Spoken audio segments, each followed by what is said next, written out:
సనాతన ధర్మంలో తెలియక కొంతమంది అంటుంటారు, ఇంతమంది దేవుళ్ళు ఏమిటి, ఇంతమంది దేవుళ్ళు ఏమిటి అంటారు.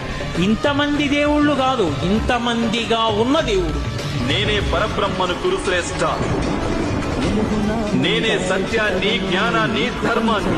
పార్థ, దివ్యములై నానా విధములై అనేక వర్ణములై అనేక విశేషములు గల నా స్వస్వరూపమును కన్నులార దర్శింపుము. దేవా, ఎల్ల దేవతలు, ఎల్ల ప్రాణులు, బ్రహ్మాదులు, ఋషీశ్వరులు, వాసుకి మొదలుగుగా గల ఎల్ల సర్పములు నీ యందు నాకు గోచరమగుతున్నవి. ఈశ్వర, నీ విశ్వరూపము అనేక బాహువులతో, ఉదరములతో, ముఖములతో ఒప్పియున్నది.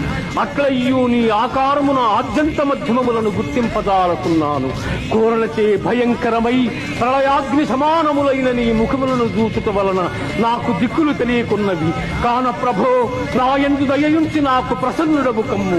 కృష్ణ, ప్రసన్నుడవు కమ్ము.